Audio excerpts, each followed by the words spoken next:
tip of the hat goes to the Hop Edition podcast with those cool guys out over in the UK. I re-listened to part of that. If you have not listened to or ever downloaded the Hop Edition podcast, you should check it out. Really cool guys. They know their stuff. You homebrewers over there doing their thing, interviewing different people. Very, very nice. Very, very welcoming. They said that they may have found their fifth Beatle with me. So, I mean, cheers to that. I think that's a good thing. I'm not British. I don't know. I mean, maybe they didn't like me. But the Hop Edition podcast was great. And then I also did some time over there with my man CH on the Hoppy Hour.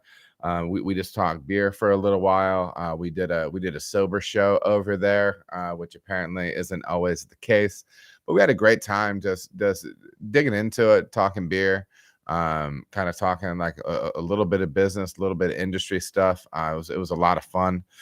And then also the first collab I had that went off last month in January was a two-parter that Hops and Gnarly put out. It was great, man. Guy makes some fun content. If you have not checked out Hops and Gnarly, their YouTube and Instagram, get over there, give them a follow, give them a sub. Same thing with Hoppy Hour and Homebrew for Life. Get over there and give both those channels subs, and Hop Edition, and yeah, all good stuff, man. It's been cool to be getting into this community a little bit more and just really enjoying it. You know, time and time again, I'm talking to people I've never talked to before, you know, and it just ends up being good, you know.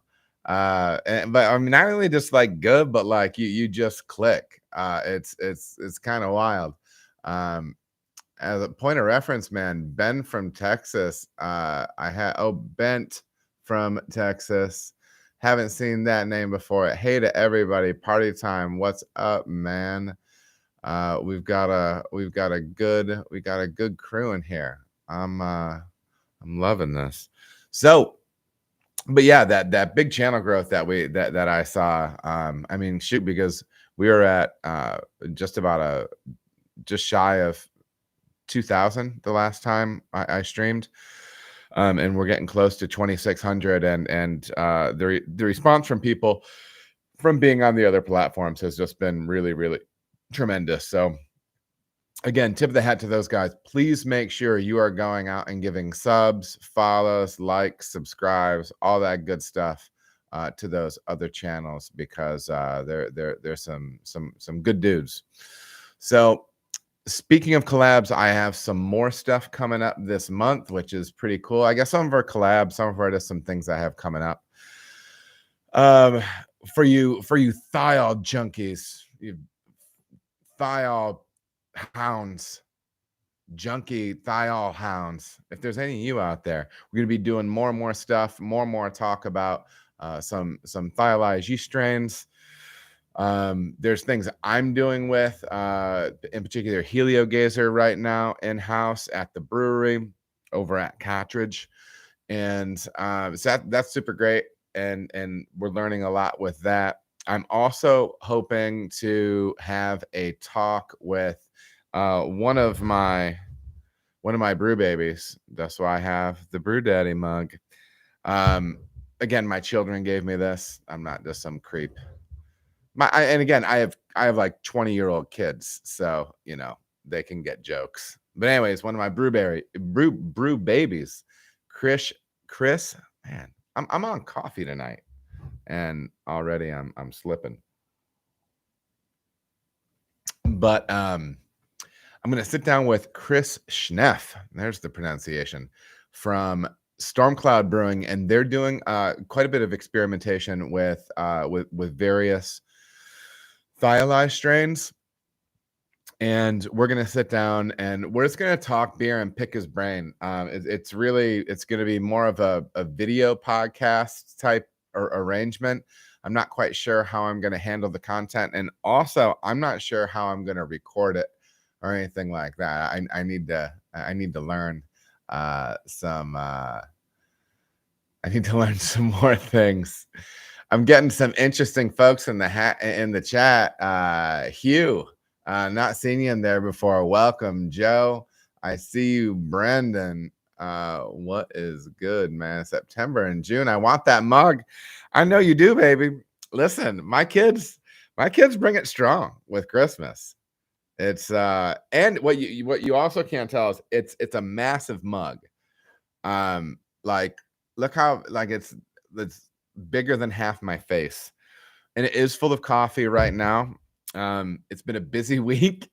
I'm a little tired, but I still definitely want to get you. I don't know, when you have to live stream, you want to have a little bit of juice flowing, So I opted for coffee today.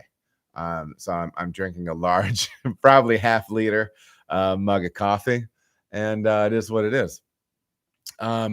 Also, stuff I have coming up in the next month or two. I've been working with Dudes Brews on a cool grain to glass video. I have another grain to glass video coming up with someone unnamed as of right now, but it's pretty exciting. It's kind of two bigger names in the space are coming together on some stuff. I don't know what I can say about it just yet, but I've been talking with some other folks as well. We should have some good things going on there. And the Dudes Brews thing is going to be interesting because it's one of the fellas from the Hop Edition, and what I did was I gave him one of the recipes that I've won an award with at Cartridge. We scaled it down to homebrew size. He's brewing it and doing a video on it, and then they're also going to make a homebrew kit out of that recipe for a homebrew store over there by him. I'm not sure where he's located, but I know it's in the UK. So I'm putting down those international roots, baby, So anyways, my thought is this: anything that, I'll probably do a video, specifically for that, when they start selling that thing. And so, I can have a video that goes along with it. And yeah, but anyways, so that's cool. Looking forward to that. Like I mentioned in the brewery, I've been getting some reps in with Heliogazer, the File Eye strain from Omega. I do enjoy coffee, and we're getting some we've done a couple of different things with it. I'm going to have some videos coming out on that. What up, VT? Yeah, Dude Brews are awesome. Good folks. What was I saying? So I've done a couple of different things with it. I've done a couple of different IPAs. One of them is essentially just Sabo, which has been kind of like our flagship type beer, IPA. Essentially same recipe, just brewed differently with different yeast strain. And so I'm going to do some side-by-side tasting with that and kind of flesh that out a little bit. So that'll be cool. Maybe I can wrangle big Josh Halpert into that, and maybe I could get him to do a tasting with me, because I feel like it might be more dynamic with the two of us. I also have a new microphone rig, and so where I can have two mics on the same receiver. So I mean, it's kind of a big deal. But yeah, maybe I'll see if I can rope in Josh on this.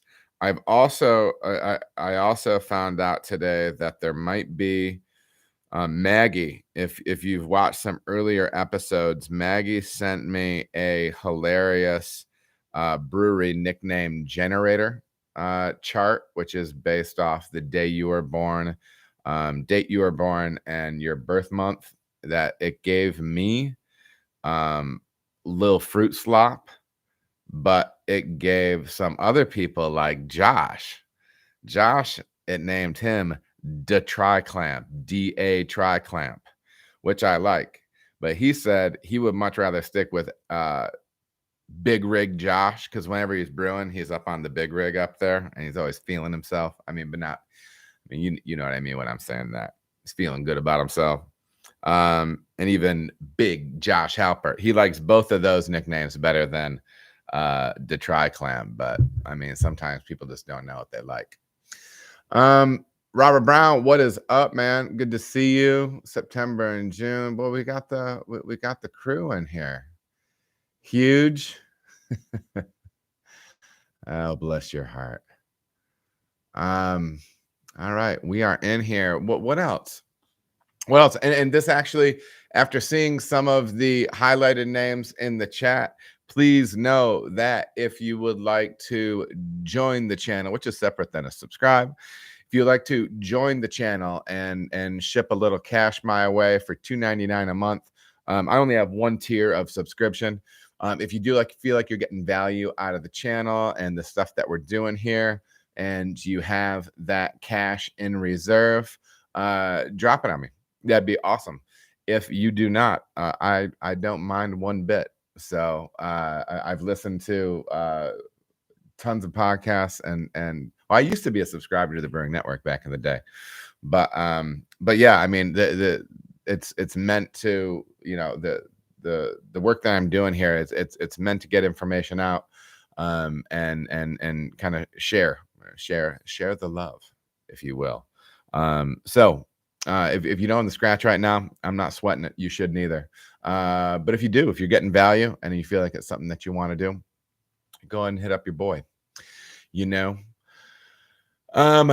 this was a busy week, and one of the reasons that I'm dragging a little bit is I was at the Ohio Craft Brewers Association conference up in the land, as they call it, Cleveland. The city's so nice, they named it twice. It was a good time, man. It was good to get up there. In one case, it was good just to get up there and get away a little bit. You know, get up there and go to a conference. It's good to catch up with people. Got to see some folks I haven't seen in a little bit. Got to hang out with some of the saucy homies. Got to hang out with Wednesday evening. I had dinner with Mike and Nina from Imperial, two of the sales reps with that company. I tell you what, Imperial's the real deal. And you know, I don't know if you stuck around, if you're deep enough into the channel that you saw some silly videos that me and the team made about Nina back in the day, about her, how amazing of a saleswoman she is. Yeah, I mean, Imperial and I go back since the beginning of Cartridge. Been working with them for a couple of years now, and legitimately though, like, just good people, man. I don't. It's not like a sale. It's not like a pitch or anything like that. But just they hire nice people. They hire good people. I really like working with them. But anyways, I had a blast with them. It was always good to catch up. It's interesting to kind of build those industry partners, right? Because it gives you a lens into, you know, maybe some stuff that you didn't have before, right? We spent a little time talking with the fellows at Crosby, and that was really good. I think we got some good information there, and I don't know. We'll see what we're doing. It's kind of interesting, and I might mess up the exact three, but Citra, Mosaic, and something else. Crosby doesn't grow because it doesn't grow as well there for them as it does for other farms, because remember how big of a factor terroir is and all that stuff. But they started talking about like the other hops that they grow, like they're growing Idaho 7, all the classic C hops. I'll tell you what, man, those the Chinook that and Cascade and Idaho, I mean, they had some hops there that were really banging, man. Like seriously impressive. I never would have guessed that that the Chinook grown Crosby stuff would be like that. It's been a while since I've buried my nose in a bag of Chinook, but that stuff was balling, man. I would love to get some of that stuff in and start running from it. But yeah, Hugh, is there a reason for your beer names? Me personally, of when we were under the original ownership at Cartridge, they kind of had their own thing with that, like as far as naming military and everything like that, which was cool. Saucy has kind of their thing, and we're starting to change some of the naming structures and things of some of the beers, and the Cartridge team, our creative team, the brewery, we're going to be naming beers and stuff like that. We'll have some stuff going down there. My personal thing is, and it's not something that I'm really pushing right now, but I'm an obscure lyric guy. I mean, listen, just about everything has been used, and so you essentially just need to take the music artist that you like the most, that everyone else hates or no one else listens to, and you need to pull something out of those songs. That's primarily what I do. That and inside jokes. But yeah.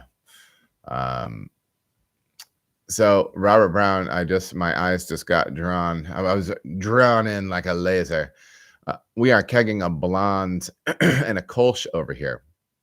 Nothing like 30 gallons of homebrew. Competition 2 week, need this gelatin to do its job. How cold are you getting it, Robert? Because I'll tell you, when I was doing competition at home, if you get that thing, 33 degrees, if you can get it that cold, then rack that gelatin on. Rack it onto that gelatin. If that beer is like at 30, 32, 33 degrees, dude, it's gonna be bright for you. It's gonna be bright. It's gonna be clear. Clear beer is good. Clear beer is good for competition. I'm a huge believer in that. Clarity in beer, especially when it comes to competition. If the beer is supposed to be clean and you're clear and you're putting it into a competition and it's not clear, they're going to be kind of bummed out by it before they even taste it. But anyways, competition hot takes. As far as the conference goes, I had my talk. I did my talk on building teams and innovation, and I can't remember the full title, but it went really well. Hopefully it doesn't sound weird for me to be saying that something that I did went really well. I'm not like trying to backpat or anything like that, but it's something that I worked really hard on, and it's something that I don't know, like it's core belief stuff for me, the stuff that I covered in that talk, and so it ended up being very natural. The timing of the talk went well. It's interesting when you're talking to people and you can see the level of engagement in the room, between you and them. We had a good crowd there, and had some solid engagement and some good chats with people afterwards. So it was really a lot of fun. It was really a lot of fun. So yeah, anyways, I was super pleased with that. And then speaking of which, at the conference, it was really nice for all the people that came up and wanted to chat. Probably had way more people than I expected. I have like a dozen people come up to me and just wanna say hi, and that they'd watch the channel and that they're enjoying the stuff. I had one weird interaction out of all of them, but yeah, people are funny, you know what I mean? But yeah, so any of you that are in the chat or will be listening to this later, and you ran into me this past week, thanks so much for coming up, and all your positivity and all your kind words. It was very much appreciated. And yeah, so what else? Is there anything else in here? I'm looking at all that stuff. Yeah, I think that's about it. Let me take a peek at the chat here before I start rambling too long. Yeah.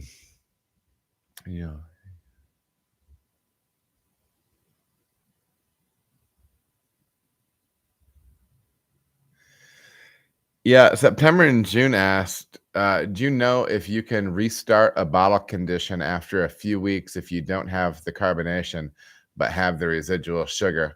Um, Cracked open a few and they were halfway done, probably too cold, 63. Brought them to my closet for a solid 70 plus. Yeah, I think you're spot on. When you know you have the residual sugar, when you are bottle conditioning a beer and you know that that sugar is in there, and the carbs just not happening, the first thing you want to check at is the temperature of that beer. And you did the exact right thing. And depending on what style of beer, I wouldn't even have a problem storing them warmer than the 70s. So like 70s is just fine. If you have potentially a Belgian strain or something like that on those, you can warm them up a little bit more. I wouldn't sweat it. September. That's the reason I had a hunch it was Belgian, so that's why I went there. I don't think so, man. I don't think you need to be, like simmering them in the crock pot or anything like that. But yeah, I think you just need to bump up ambient on it. That would be my guess.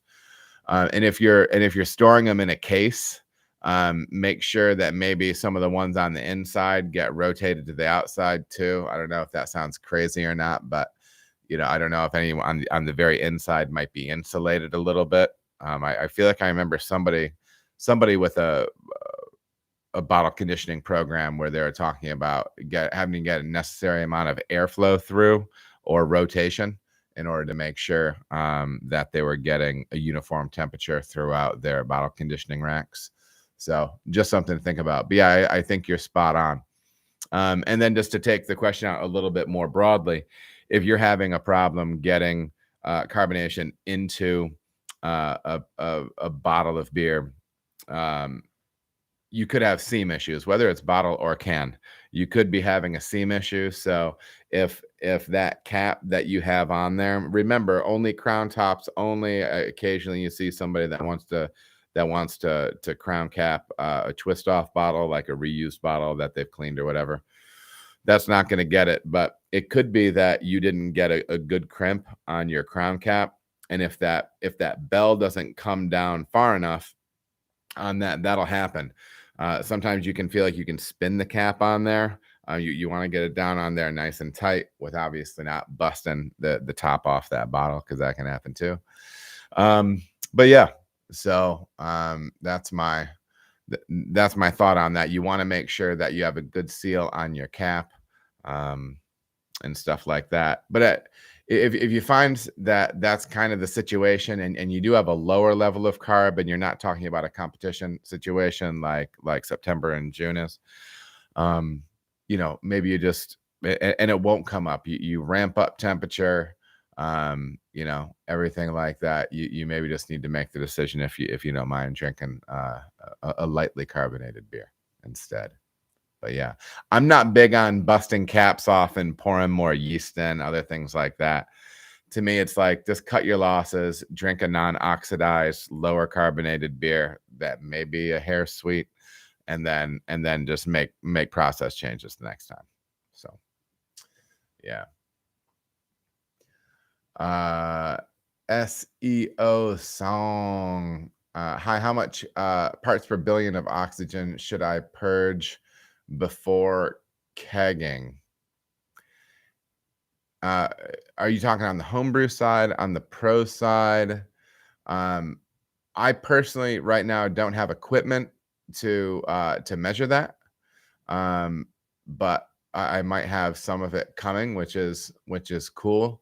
What I would do is, if you were talking about purging like a sixtel, like or a homebrew corny, what I would do is I would put gas through the dip tube, so what goes all the way down to the bottom of the keg, and I would flow that. I would put gas through there at a pressure of 5 psi, and I would probably leave the top cracked open, right? Sometimes they have a pressure relief up there, and you can run that purge. I think really 5-10 minutes, you're going to be in pretty darn good space, especially filling from the bottom. I like the idea of filling from the bottom of the tank and letting that rise up to the top. But that's kind of how I would take a swing at that, brother. So, time for a sip of coffee.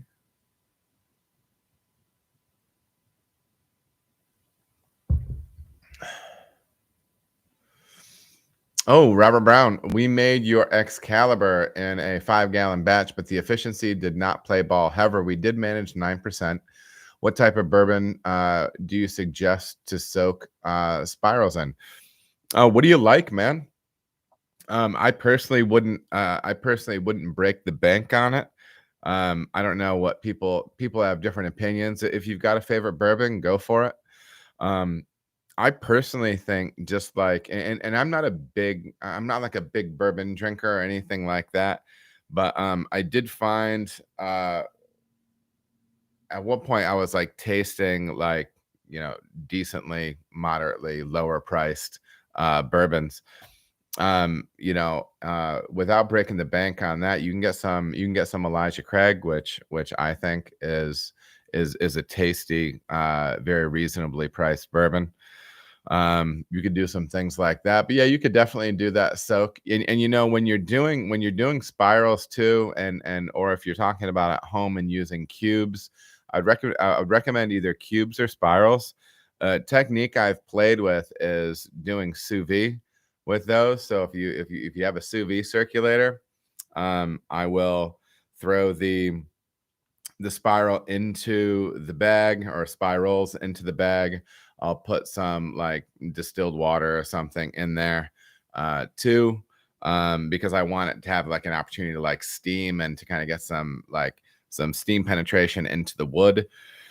And then I will actually pitch all of that after I sous vide cook that for a period of time where, you essentially kind of sanitize, pasteurize that whole thing.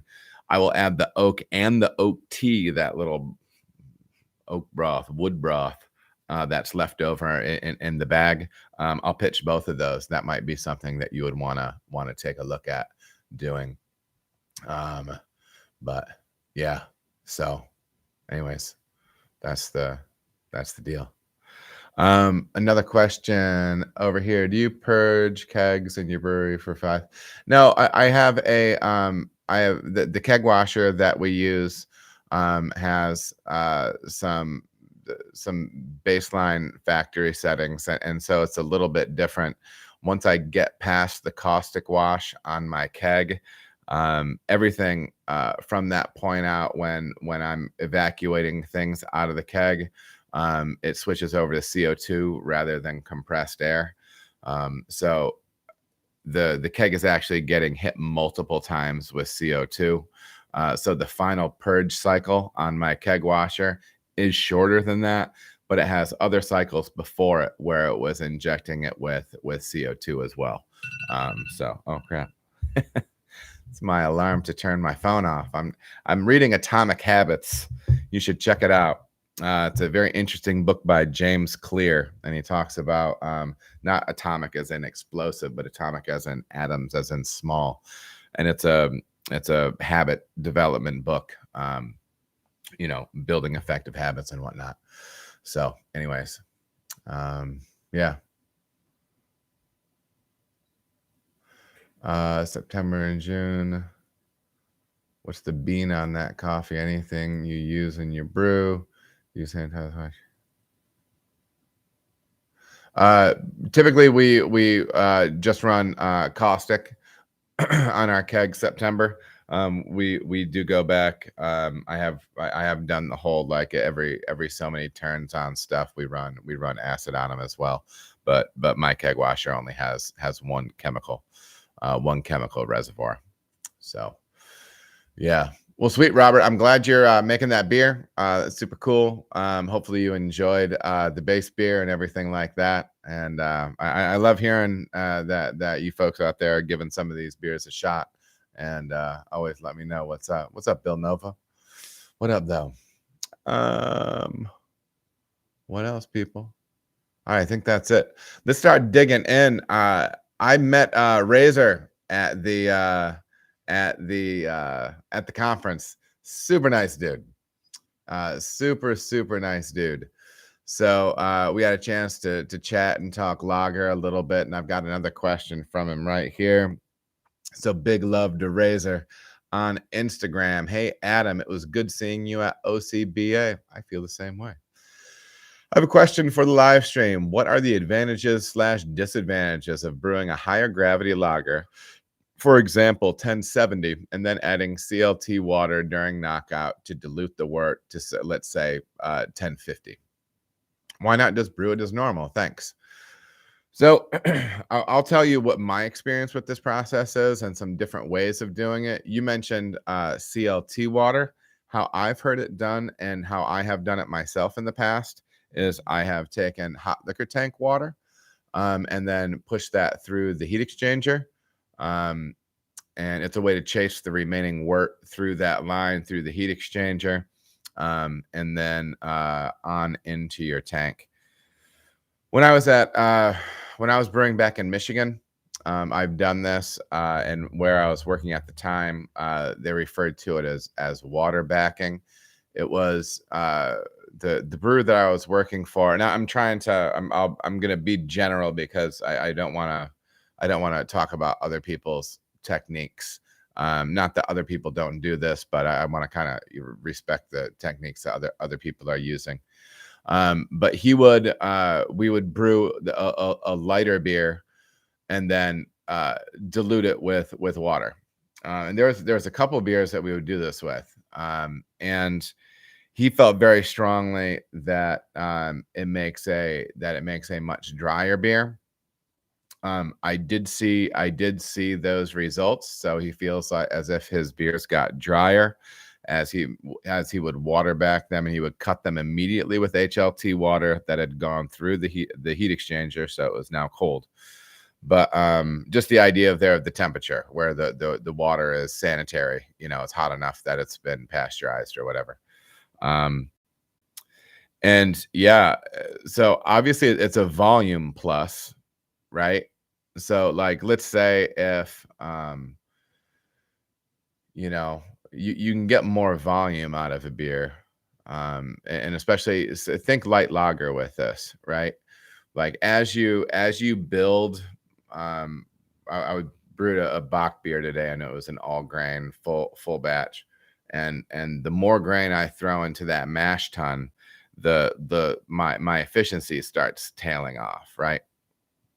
And so the idea here is that you could brew a beer further, kind of up to the maximum point before you start losing efficiency.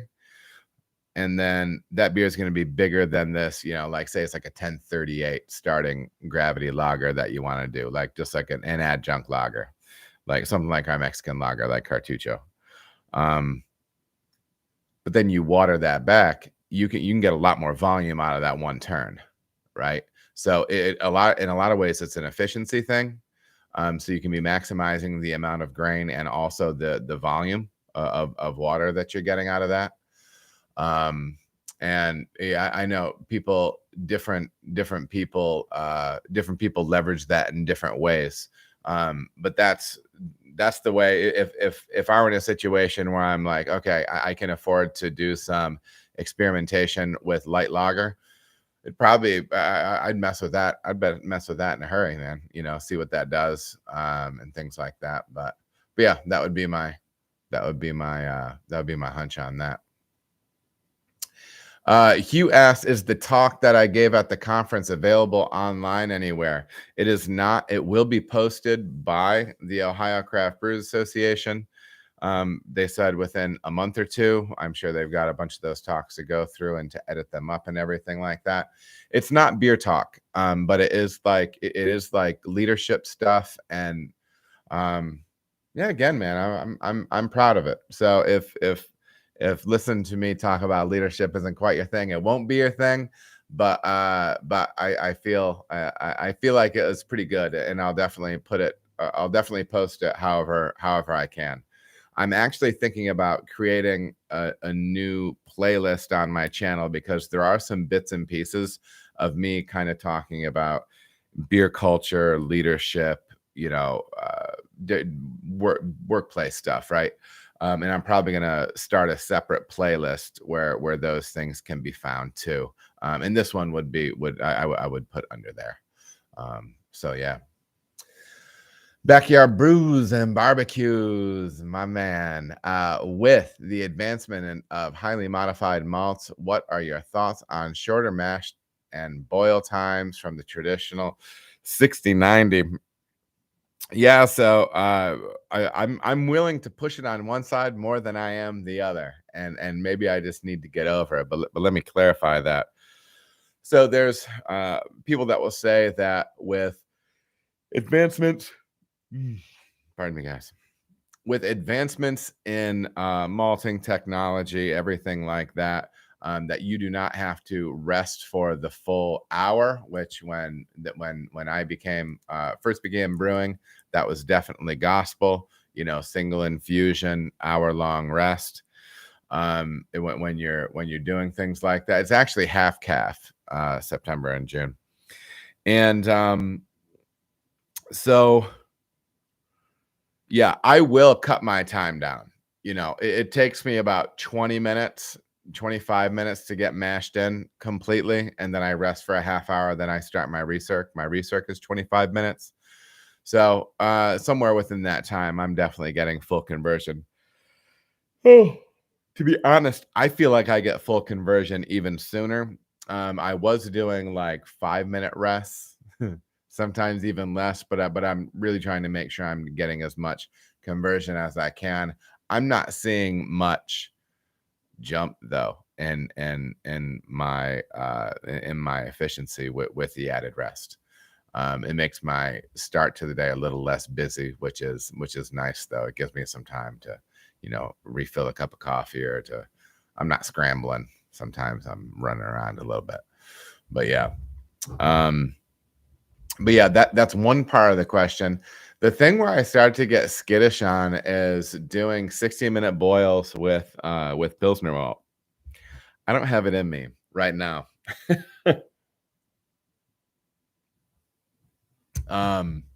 Yeah, I mean, what is going on here? Oh, I hit stop. I hit snooze before.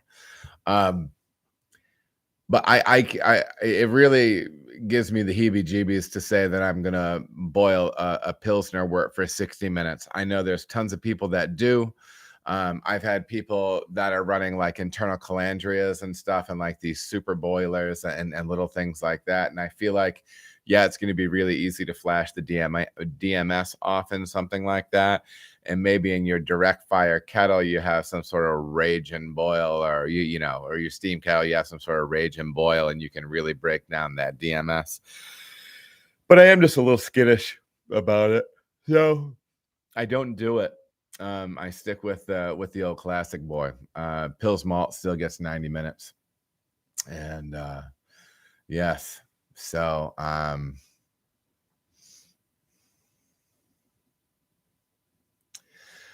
so backyard brews and barbecues. So what I'll do is I take a sugar measurement. I'll just use my hydrometer, or not my hydrometer, my refractometer. And at the end of the Vorloff, at the end of my recirculation, I'll sample before that, but I check right there, and I'm mashing in typically at either 1.5 quarts per pound, 1.75 or 2. I have a pretty good feeling of the sugar that I'm going to get out of that thing from there. So I don't always do iodine test, to test for full conversion, but I am checking the number, the gravity number that I'm getting off of that before I move on to the next step. Yeah, that's a good question. September just asked, what percent Pils malt gets the 90-minute boil? I only did a 60-minute boil on the Bach today, but that was super majority Munich 2 from Weyermann, so it's only like 9 Lovabond, something like that. And it had some Carafa Special 3 in it, and there is some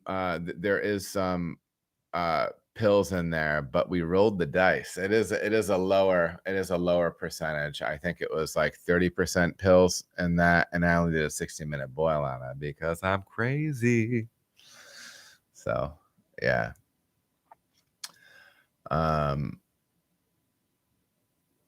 Bill Nova, any tips on water pH when buffering is high? Snow melt. I use Brewfather, and pH is way off this time of year. Yeah, man, that's tough. I'm not a super whiz when it comes to this stuff.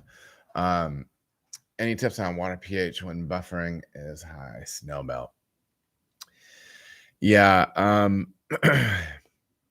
You could think about sending off to a lab to get some hardcore testing done on it. I also have, I believe Lamont sells a kit, a home water testing kit where you can run like 50 tests off it or something like that. It's not cheap, and it's not intensely accurate, but it's ballpark accurate. So yeah, you could do that too.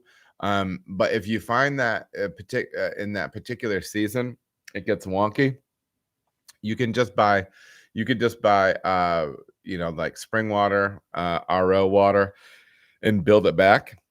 That might be the easiest way. I realize that's an extra expenditure. But yeah, in the absence of really, really good numbers to input, it kind of leaves you floating. So yeah. Yeah, September. I mean, I would probably say anything over like 30, 35. I think maybe 40 I'd start feeling a little skittish about. But again, that's just me. And I could be wrong on that. Times may have changed. Times may have changed. But Bill Nova, thank you for the question. We're going to move on to my man, Crazy with a K, Eddie on Instagram. A little bit of a longer question here, and so I might jump through a couple of it. Hello, Adam. My name is Crazy Eddie. I call my brewery Crazy Eddie's Garage or Keg Brewing. Wordplay. I have been homebrewing for 11 years, and I have also worked part-time in the industry. Recently found your channel and I love it. I love the way you explain everything, give lots of detail to your process.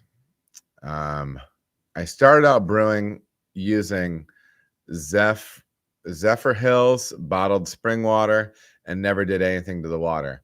I'm now living in a new house on city water and want to start adjusting my water and pH, but I am clueless.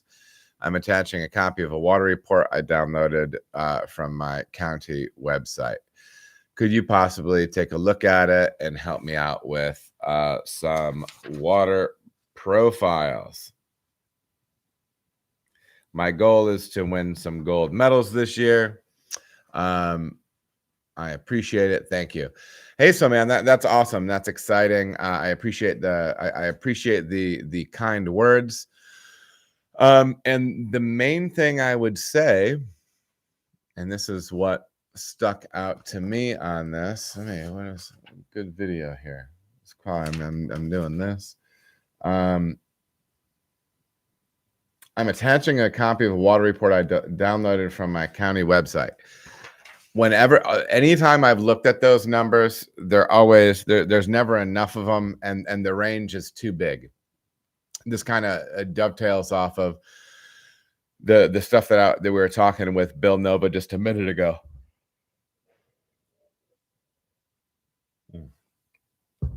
I appreciate you guys hanging in with me with all these yawns.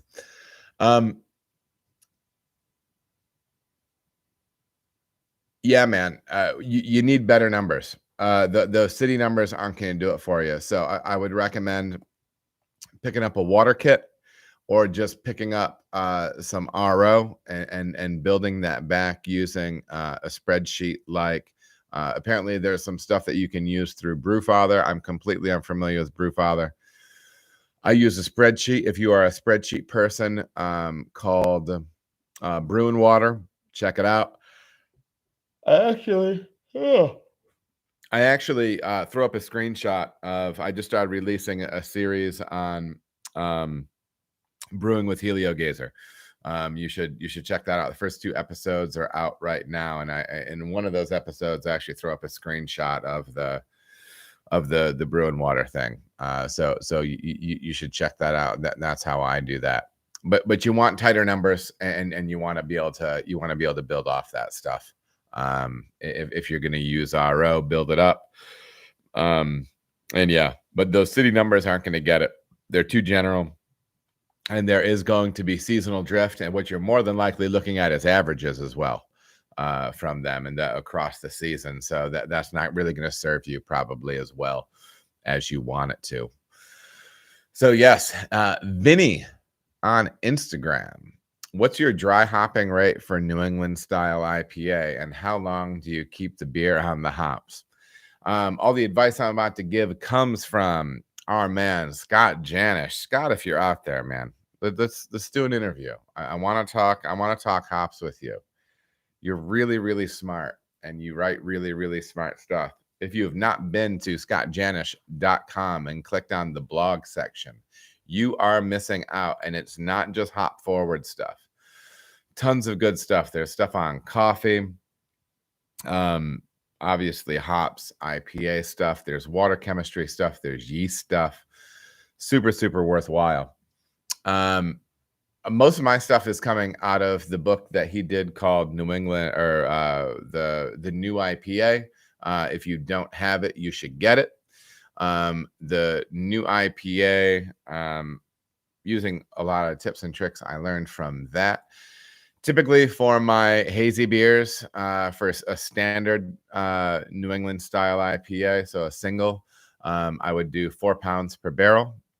I would do that dry hop cold, meaning that I would take the beer down in temperature from where it was at, probably at 71, which is where I would run my diacetyl rest at with that yeast. I would let it ferment out completely. I would dial that down to 58, allow the yeast to flock out of that, harvest the yeast off and dump yeast off. And then I dry hop that tank at 58 degrees. And if I have my way, I will dry hop it 4 pounds per barrel at once. I will rouse it multiple times that day. And then at 24 hours, I am rousing again, blowing CO2 up through the bottom of the tank. Not right from the bottom of the cone, usually from the racking arm. I don't know if I want to be chasing down. If there's any yeast down there, some sad dead boys, I don't want to be blowing them back up into solution. But after 24 hours, I want to crash it down to 33 for a couple days, and each of those days blowing hops off the bottom of the tank. And I want to get that beer off there. I only want those hops my dry hops in contact with that beer for 24 hours at that temperature. And then I want to get it cold and start getting them off of there. It's my experience, which is anecdotal, but it is my experience that the longer I leave those beers on the hops, the less fruit forward they are. So, anyways, that's my take on it. So yeah, that's what I am thinking there. Who was that from? Was that Vinny? Here you go, Vinny. Yeah, 4 pounds per barrel, 24 hours. And then I begin isn't that incredibly expensive? Absolutely, man. Yeah, it is expensive. Yeah. The margin's still there though, man. If you're selling the beer in-house, the margin's still there. But yeah. Bless you. All right. Let me see. Oh, no worries, guys. I'm glad to do it. And honestly, I feel bad when I'm sitting here yawning like this. Okay, I'm not bored. I'm just 45 and I'm doing my best. All right. So don't take the yawning as anything. I'm happy to be talking beer with my people here. Forest King Brew Co. from Instagram, trying my first kettle sour today. I just watched your video on it. I've been using Philly sour for about a year now, and I like it for my fruited sours, but I think I taste apple when it's not fruited. Am I crazy? Have you had this happen? Well, Forest King, yeah, dude, it does do that. It's actually part of the flavor wheel on that beer. If you can see like flavor webs, flavor wheels. 25 people might be the most people ever streaming at one time. So what's good? It's part of the flavor wheel on that yeast. You can look it up and it'll be a little circle. It kind of look like a spider web, and then it'll have different bars going out that reach out to different descriptors. Apple is one of the ones that's higher on that range. So yeah, I would try to work with it. If you're finding it will have that appley type character. And of course, we all know that green apple thing is something we want to avoid. They say that it's red apple, which is great. I kind of lump all those fruits into kind of like I'll say like white fruit, like kind of like pear, apple. I don't know. It's all kind of in a similar range for me. All subtle flavors, things like that. But yeah, hopefully if you're feeling like it's interfering with the fruit beers that you're doing, you probably need to step up your fruiting game. And I would look at layering fruit and a quality extract with that. But that's just always my take, and you'll always hear me suggest that to you. But also, if it's still popping through, think about if there's way that you can utilize that to pull off something maybe a little bit different, right? So if you feel as if like I know people will make like apple pie beers or whatever, right? So and this is I'm just silly riffing off the top of my head. So if you know that this beer makes kind of like this tart appley kind of thing, you could spin off your apple pie tart beer by using that as a base, and then amplifying it with the other ingredients, right? Just because a yeast strain does one thing and it might not be your jam, always keep it in the back of your mind that it does this thing. So if at some point in the future you want to leverage that, you can. But yeah, man, I wouldn't fear it. And so just run with it. You're probably fruiting over the threshold level of it anyways. And the other thing is there's some really great information on that Philly sour strain and everything like that on the Lallemand pages, and a few other spots. It's worth checking out if you want to be running that yeast with some beers. And no, September, it's not that your questions aren't exciting enough. Let's see. Stephen Fisher. I'm not sure if I've seen your name before, brother. If you haven't, welcome. But either way, welcome. Stephen, good to see you this evening. I've been using Spelt in my lagers, and it's awesome for body spiciness and head. How come no one seems to use it? It's a good question. I have not used it myself. I will say my go-to for that is flaked rye. So here's the deal, Stephen. You try some flaked rye, and I will try some Spelt the next time we're just trying to tweak our viscosity on a beer like that, and let me know what you think, and I'll give it a shot. I just haven't used Spelt. So yeah, I'm gonna have to get my hands on some, but that's a good question, brother. Backyard B&B, I use spring water. It usually provides enough minerals that I'm not adding. Yeah, and honestly, you guys, the big picture is with the water. Play with it if you want, but you're gonna be pretty much fine, man. There's so many other there's so many other angles on this thing, and I'm not saying that you're not ready to play with water or anything like that. But it's like the final stroke on something. right? It really is the final stroke on something, and you can mess it up. So like, just like backyard brews and barbecues was saying, you don't even have to mess with it, you know. You could look to try to adjust your pH a little bit, but you know, I used to use 5.2.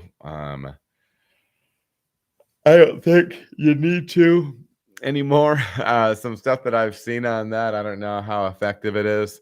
You can also use a little bit of acidulated malt, do some things like that on the home level. I think it'll be just fine. So yeah, Joe Cole on YouTube. How do you harvest yeast from another very hoppy beer? I was under the impression heavily dry hop beers make harvest difficult. And if it's pre-high dry hop, would you negate the benefits of the thiolized yeast? So yeah, this is from the series that I'm releasing right now with me brewing with a repitch of a repitch strain of Heliogazer. It depends on how you're using it and when those hops are going in. If you're not doing a fermentation dry hop and you are dry hopping like I am by finishing the beer up completely, dropping it down to 58 degrees, getting the yeast off of that beer and then dry hopping, that's how you can do it. I will say this, when I was using a lot of cryo in the Whirlpool, the most amount of cryo I've ever used in the Whirlpool on a 15-barrel kettle, so 17 in the kettle, 17 barrels in the kettle. I used, I think, 33 pounds of cryo hops in the Whirlpool on that. And it was a good beer. But the beer was green. The wort was green coming out and not green with vegetation, just green with hop oil. And when I was screwing around with stuff like that, it was hard to get a repitch off. Like that yeast was increasingly greener. And I felt like it was carrying over. I fermented a non-hop forward beer with a repitch off of something, and I felt like I was getting something a little bit in the back with it that was hop derived from another batch. But that could also be a little bit of paranoia on my part. But yes, it does get harder as you go with that. So yeah, and then it's mentioned if it's pre-dry hop, would it negate the benefits of the thiolized yeast? No, man. I think you're looking earlier in the process when you deep dive on the research on this on Scott Janish's website. There's a great article, research article that he published there in collaboration with Omega, and showing tons of data that if you really want to be taking advantage of what the thiolized strain does, you want to be mash hopping with it. You want to keep green matter out of it later. So like they recommend lower levels of dry hopping. So if you were to mash hop this beer and then throw a big, massive Whirlpool edition with like standard T90 pellets or a big, massive dry hop edition, you're actually going to be pulling thiols out of solution. Now that might not be the correct scientific term for it, but you will be diminishing the impact of the thiols on that beer. So that thiol unlocking process is happening earlier in the process. And so it would not impact based on how you're dry hopping and things like that, as far as the harvest and whatnot. So thank you, Joe. Brian asks about the dry hopping tutorial video. I have a similar setup on my unitank for homebrew. The question I have is, do you do a hop dump before you package? Yeah, definitely. If you have not gotten a chance to check out the video I just posted, well, if you're live, it was this week. It was actually one of maybe the most popular videos I've had. I think I have 700 or 800 views on it, and it was like only a couple days ago, which is for this guy, that's a lot of views in a short period of time. So what that video was is I'm showing the dry hop doser that I put a 4-inch port on top of the tank when we're sanitizing, when we're cleaning and sanitizing the tank. This dry hop vessel attaches to the top of that. I can purge it, pressurize it, seal it, everything like that. And it's a really cool and it's a really great way to do it. It reduces O2 pickup in your beer. And you're not just opening your tank up to the atmosphere, and it also helps prevent beer geysers and things like that, which I think are good to protect yourself from. So yeah, I have a similar setup for my so do I dump hops? Definitely. Definitely you want to be blowing those hops down once they're not up in solution anymore, once you have the contact time you want with them, that you want the beer on those hops, just start blowing them down and getting them out of there. I think there's a growing amount of suggestion that as you increase that time, you could potentially be getting into less fruit type character with those hops. But yeah, again, that's kind of an emerging thing. So we'll kind of see how we go from there. What else? That was Brian. Thank you, Brian. It's Rec1 on YouTube, also in relation to the dry hopping video. How much PSI are you purging your dry hop doser with? If you said it, I completely missed it. LOL. Well, maybe I didn't say. So what I do is my fermentation vessel is already at 5 PSI. So I want the gas that I have going into my dry hop doser to be higher. That's just in my mind. I know that doser that I have can take like 15 PSI, but I only put it on 10. And so I will load in my hops, and I have gas going into the side of it the whole time. I'll take the tri-clover, the big 8-inch lid, put it on, put the clamp on it, seal it up. The valve up top is open, so it's purging. I let it purge for like 60 seconds, sometimes more. Then I close that. I watch the pressure gauge get up above the pressure of the tank. I open the valve and drop those hops in. I'm not shooting them in. It's not like a hop cannon, a gun, or any other thing ballistic like that. It's just dropping them in there. And yeah, I'm a huge fan of it. The one I have, I think, costs $500 or $600. If you're making IPA, I suggest you get one. I think you might have some benefit to quality and potentially to safety as well. So anyways, win-win. Win-win.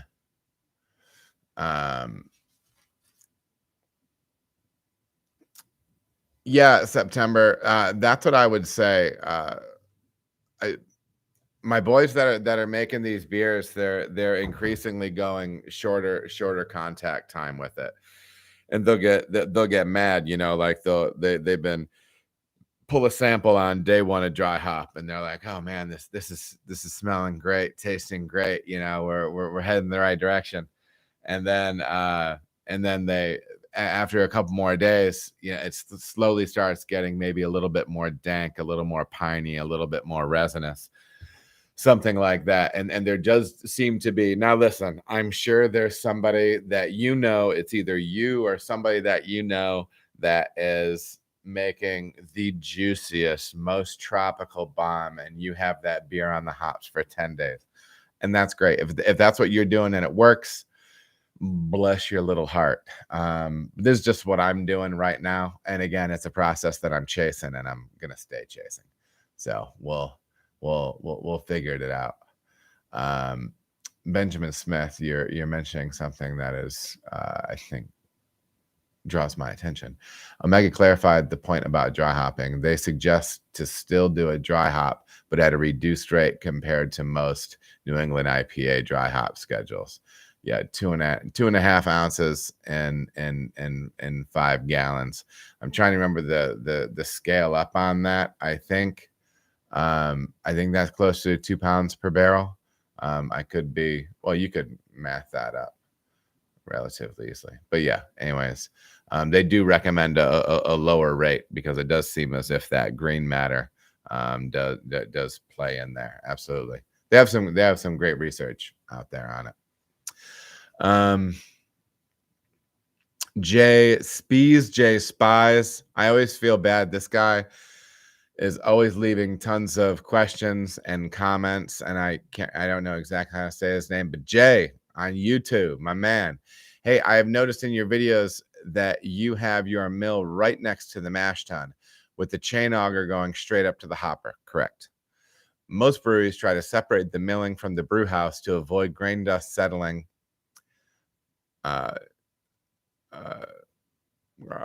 to avoid grain dust getting unwanted microbial critters onto the finished beer. Is this a concern of yours or was it this a concern of yours or a conscious decision when you put the mill where you did, or was it just a space layout constraint, a directive from ownership? It was kind of multiple things. So yeah, ideally it would be great to have a separate mill room that is aside from your brewery, because you do not want that grain dust going everywhere. And so, you know, it kind of is what it is. It's a little bit of a space restriction thing. We don't really have another area for it to be happening. And those were all the brewery layout and stuff was all in place when I signed on to the project. That was taken care of before me, and that's not me passing the buck. I mean, everything works great. Is that a potential? Absolutely. You're absolutely correct. If I, in a perfect world, I would love to have that mill, well, essentially in the restaurant on the other side of that wall, and to flex auger something over and everything like that. But you know, you do what you can. But no, you are absolutely correct. Getting and dispersing grain dust throughout your brewery like a mill does is not the best when it comes for avoiding infection and things like that. So shelf stability. So yeah, excellent question. Jay. All right, is this the first sheet? First sheet. Done. Thomas Neal on YouTube. Thanks for the video. Nice information. I'm thinking of making a sort of tropical IPA in our micropub. Thoughts were to add frozen fruit puree after the fermentation and rouse once or twice. Can you dry hop at the same time, or would that disrupt the hop flavor aroma? Thanks. Thomas, I would suggest that you go back and you watch a video series that I just released on. Be patient with me, everybody. I'm going to pull this up real quick. I should have done this before. I mean, this is embarrassing.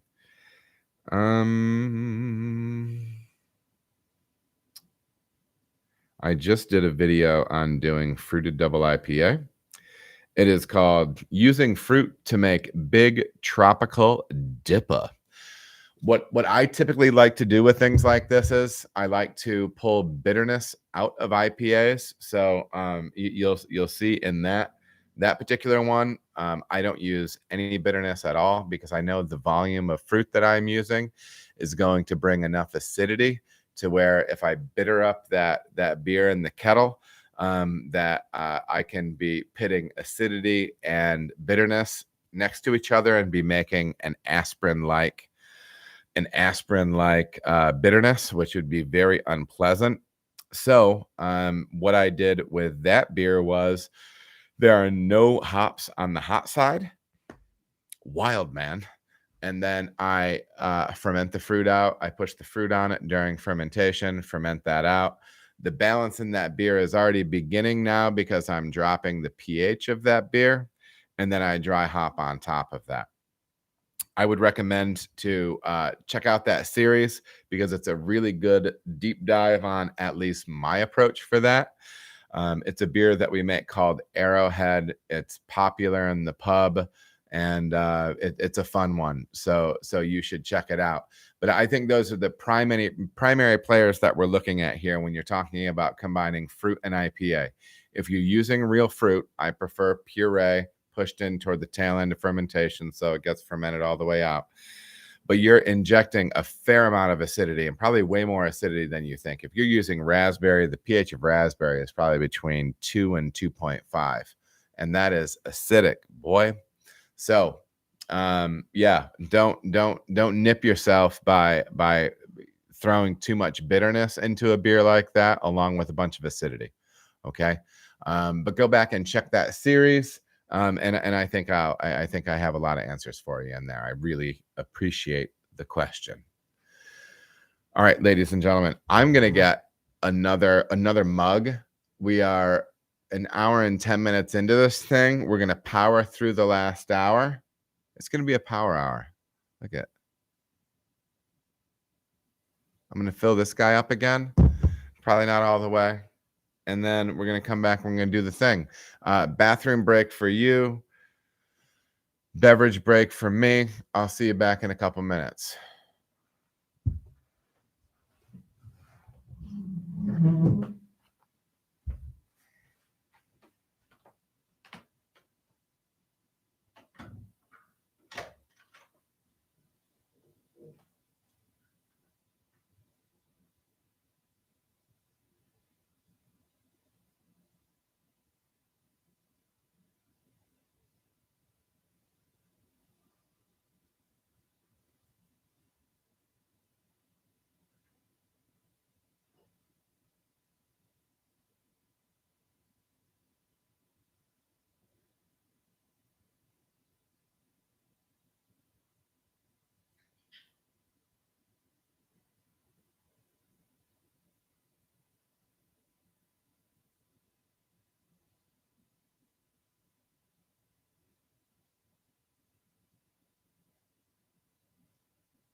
You always think you hear me tooting.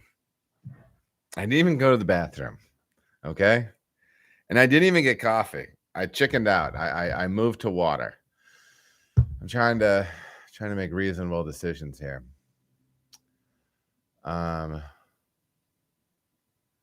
in September, I didn't see the rest of the I didn't see the rest of your question. I kind of hacked it up there a little bit.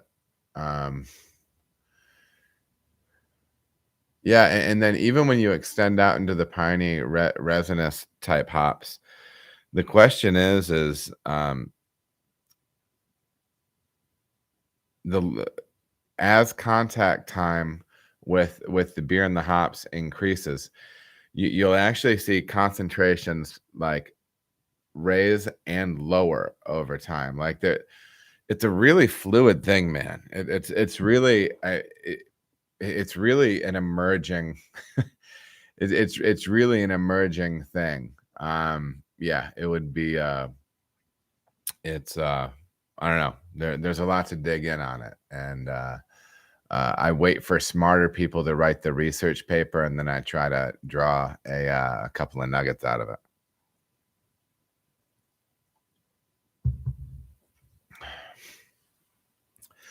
I'll take Hugh's question here. What's a good second stage beer to brew for a home brewer after been brewing cream ales? First of all, I think a cream ale is a relatively demanding beer to make. It's not the most intensely flavored beer. You know, you're going to want it to be clean. You're going to want it to be clear, stuff like that.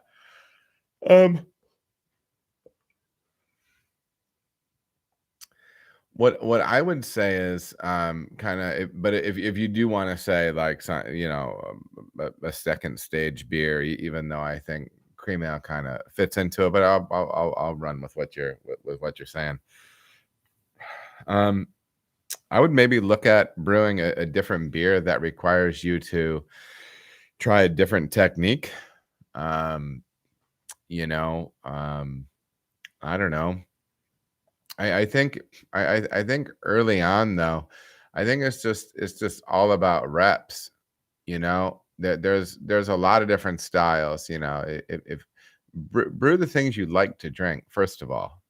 I think that's a good thing, that the thing that you and your friends like to drink. So you'll be able to make it, get rid of it, and make something else. I don't know how much equipment people have and how much money they have to spend on it, but you know, it might sound like kind of a dummy answer, but you know, make the stuff that you like so you can turn it over between you and your friends and rebrew again. I personally think the second stage for a home brewer is okay, you're making beer, but now just get good at the process of making beer, right? Like there's such a learning curve to it. There's such a, I don't know, there's such a heartbeat to the brew day. Like you want it to become this thing that's native to you, right? And then that's when, and then like when you start hitting that, that's when you start noticing other things, and that's when you realize there's downtime in your brew day to maybe add more measurements or to add more sensory stuff, whatever. You know what I mean? So I don't know. Yeah, I think more than anything, brew different beer styles that you like, and keep doing it, and bump up your reps. I think second stage is bumping up reps, and on your commute, if you're a commute person, get some good podcasts in your ears, man. Learn how to appropriately clean and sanitize your equipment. You know how to safely handle chemicals, safely handle your equipment. The importance of yeast health, maintaining and growing up quality yeast and starters. That's where it's at, man. So that's what I tell you.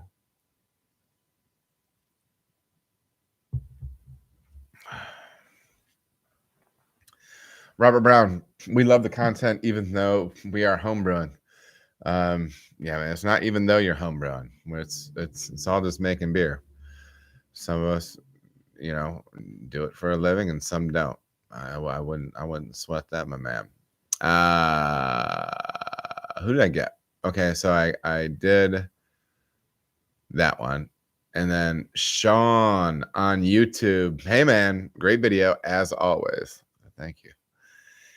I have a question about what's the best use of the rakes in the mash tun. How long do you run yours, and different steps when you use and when to not use in different beers? We just got a new 5-barrel mash tun for the new brewery. Thanks, man. That's exciting. Rakes are a beautiful thing in a mash tun. I'll tell you that right now. How I use them is my rake goes forward and backward. The forward direction on my mash tun is counterclockwise or anti-clockwise. I've heard some people say anti-clockwise. So it goes counterclockwise, and mine also has a plow attached to it that I can unhinge and set down, and I can start my rake, and it'll slowly help to knock the grain out of the mash tun when we're graining out. That's a handy thing as well. But what I do with the rake is as soon as I start dropping water into my mash tun, I just start up my rakes and I get them turning.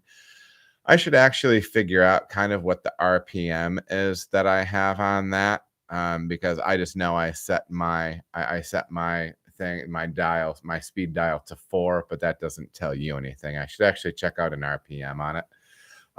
And then that's really it. And then I just run that the whole time that I'm mashing in. So until all the grain and all the water in the mash tun. Sometimes I will then take it, I'll stop it, and I'll run it in reverse as I'm cleaning up and breaking down the grist hydrator and a few different things like that. And then I run it forward again just a couple times because that's what I do. I don't know. And then I let it rest.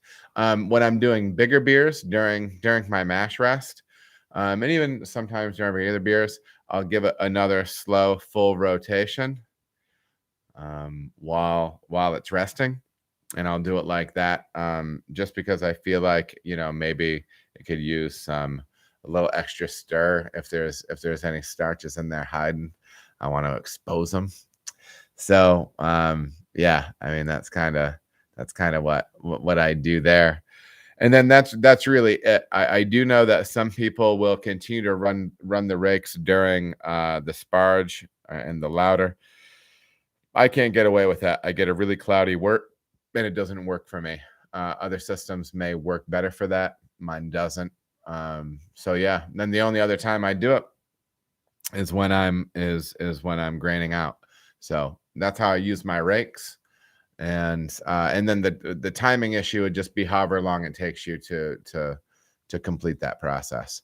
So hopefully that answers your question, Sean. I'm excited about your new equipment. Keep me in the loop on it, brother. I'm looking forward to hearing how that new equipment goes.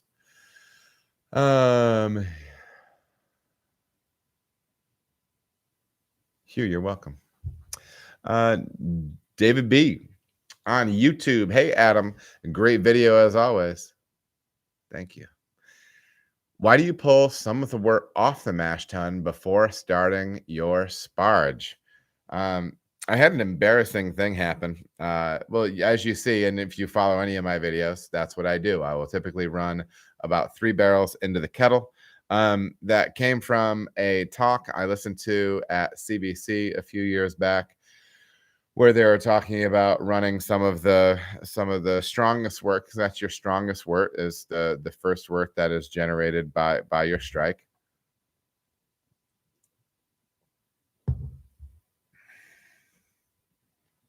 Running that off and then starting to sparge after you actually get below the grain bed. They were talking about chasing increased efficiency in big beers.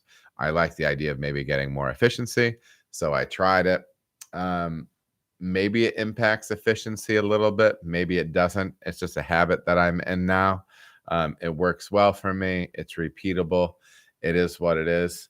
But I will say this, and I actually talked about it in the leadership talk that no, I won't. Never mind. I'm not going to do that. But yeah, that's what I do with, that's why I do what I do with the mash there when I'm running that wort into the kettle ahead of time. It's just the idea of, there's a little bit of research out there to suggest that you can potentially get a little bit more efficiency out of your mash by doing that. So yeah, that is what I do. Jamie Tripp, my man, brewing is coming along. However, remember, Jamie's opening his own joint. So I don't know if I've seen Jamie in here tonight yet, but yeah. However, question on milling on site versus milled grains. We have good maltsters who can mill for us because milling on site changes our manufacturing hazard level. You are correct. I love the look of your milling machine. Seems very dust-free and safe. Who is the manufacturer? Would you prefer pre-milled from the maltster if you had a good one? Do you adjust rollers? How do you measure wear on the rollers? I have a hopper auger system to move the milled grains up to the mash tun. If I were starting my own place right now, I would probably start with no mill, get pre-milled malt, and save the money on startup so you have more cash available and then potentially add it in later if you wanted to. The main reason is you, in a lot of places, you probably have to have a separate room for it. Those outlets in that room have to be explosion proof. Lots of different things. So you could just avoid it by getting milled grains. I've worked for places. I worked for Rockford when they won Brew Pub of the Year, Brewer of the Year at GABF, Great American Beer Festival, and it's pre-milled grain, man. They don't have a mill, anything like that. So you can make award-winning beer. I've worked at other places that use pre-milled and make baller beer. So you can definitely make good beer with it. If you're looking at trying to save some money on the front end, you can get rid of all of that depending on how big your system is. If it's a 7-barrel, you can mash in 7-barrel by hand. You can mash in 10-barrel by hand. I've done it. You can just dump it through, you don't dump it through the man way, the person way, as I like to call it. So, yeah.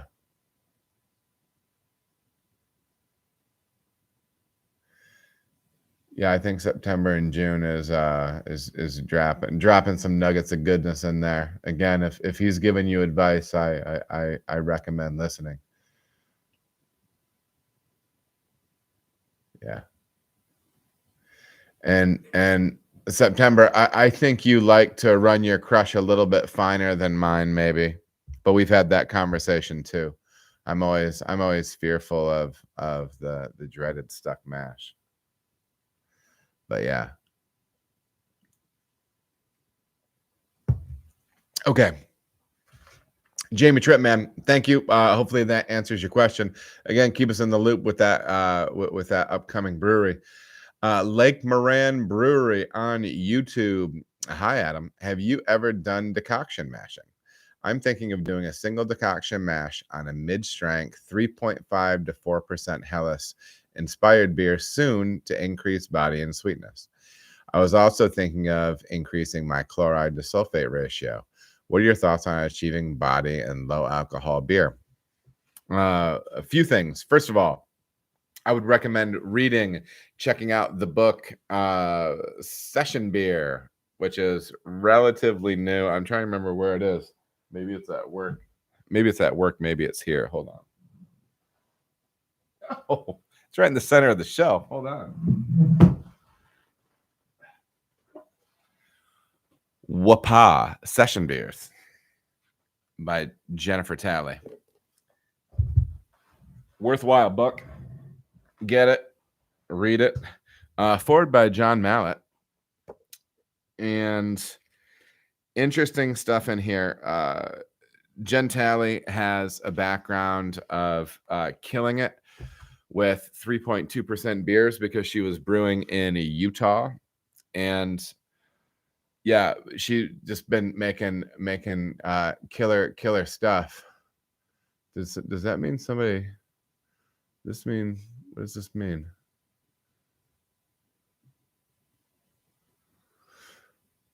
Okay, I'm very bad at this. I don't know what this means. Does this mean somebody gave me money? Can you guys tell me what that means?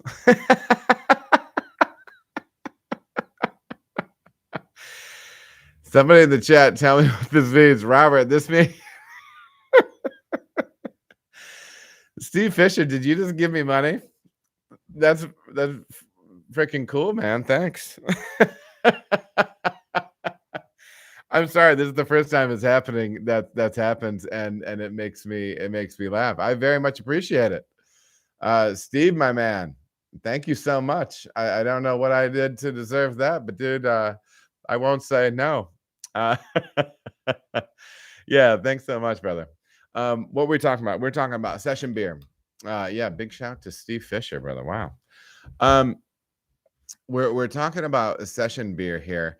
And I think if you have the capacity to do if you have the capacity to do decoction and give it a shot and see what it does for your beer. I think that's really cool. See if it gives you that increased body and sweetness. I would also look at pushing up your chloride numbers, but do one at a time. So like take a long view with it, and if you want to splash it and just try everything all at once, do it. But maybe just rep that thing out and do the same recipe, one as decoction. Next time, amp up the chloride on it.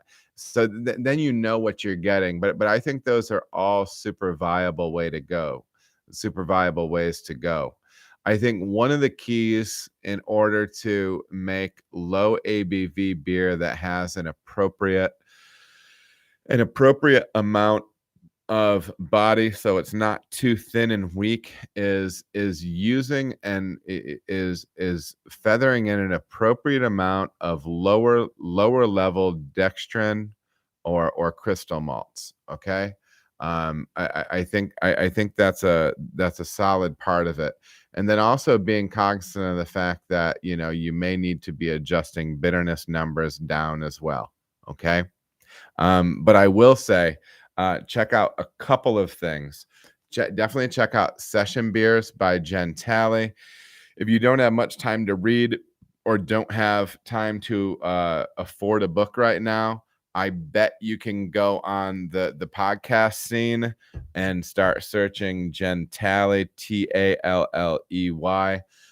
Wonderful speaker, intelligent woman, and yeah, good stuff.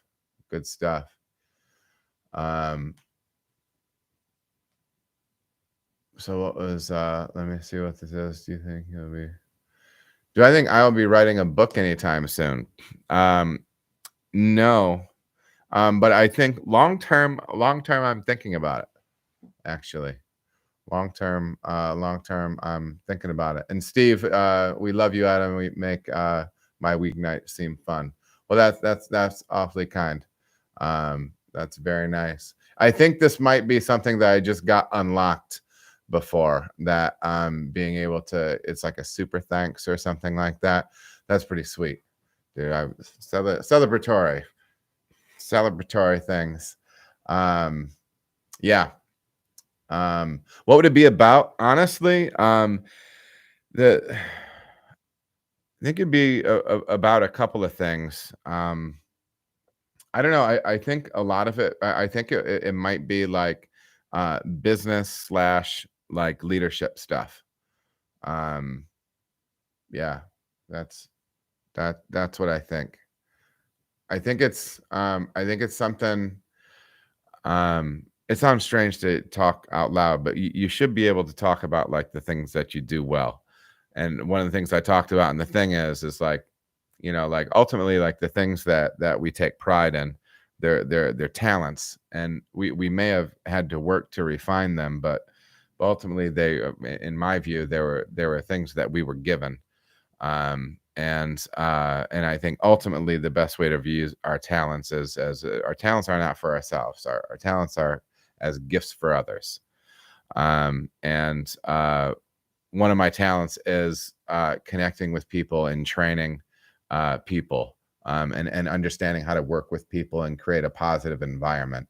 So yeah, I could see myself doing something like that, like through the lens of the brewing industry in particular.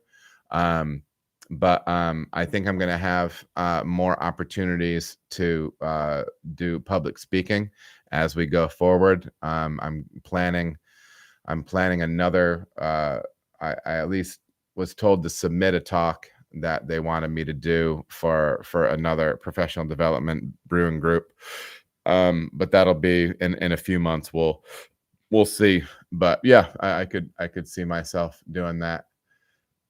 Hey, Amy, will you be at CBC this year? Yes, I will be at CBC this year. Are you going to be at CBC this year?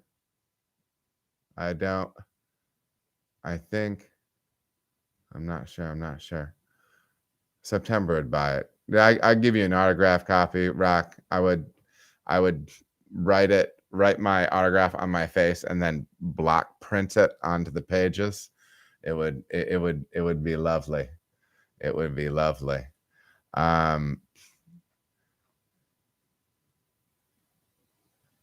Amy, are you speaking? I think you're speaking at the conference, aren't you? I believe so.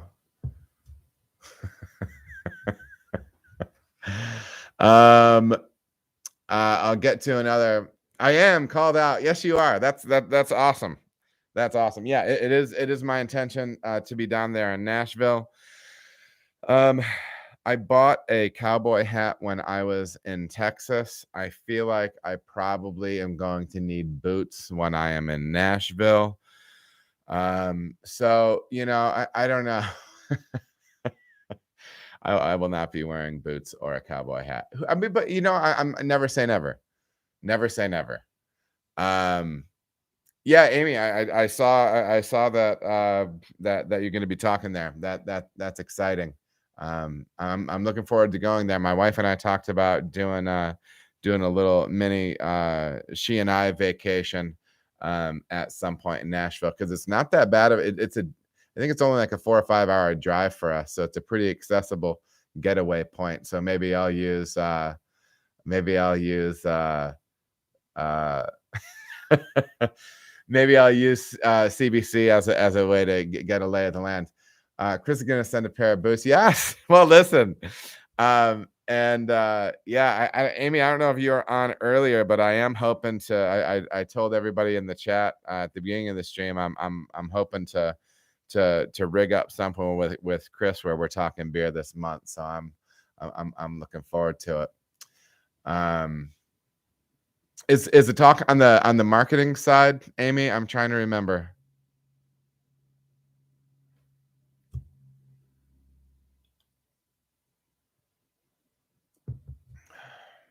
All right, let me see. I will upgrade email marketing. That's right, for any size brewery, correct? I think that's what the title that I saw. But I'm looking forward to the conference. We're gonna have to hook up when we're there. Hideaway Brewing on IG. Hi, Adam. Hope all is well. Unfortunately, our supplier has let us down. They wanted some sort of dry hop vessel thingy. We really wanted to use it for dry hopping and for fruit. I know you use a spike tank at Cartridge for this kind of thing. I think it might be a cost-effective way of doing the same thing, since we can't get this other vessel. Do you run it simply with a hose from the dump valve to the spike via pump and return back? Okay, so I don't circulate with I don't circulate where I don't circulate using that spike tank. So we're talking about, I have the dry hop vessel that goes on top of the tank that I pour into. It has its own clamp on, its own lid clamped on top of that, and then I purge it, pressurize it, and drop stuff down.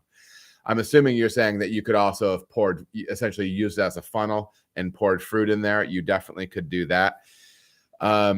If I were going to push fruit like that, there's a couple of different things you can do. We have a 1-barrel, non-insulated, non-jacketed, pressurizable spike fermenter, and so we will clean that, sanitize that, and then we'll use the cleaned and sanitized line. We'll connect that to the racking arm of the tank that we're going to be pushing the fruit into, and then we will purge that line and the tank itself. We'll add the beer to it, the smaller spike tank, put the lid back on, purge it again, and then push that into the tank. I do not use that for dry hopping, and I don't think I would feel comfortable using that as a secondary vessel to be circulating from one thing to another. I really wouldn't. I really wouldn't do it like that.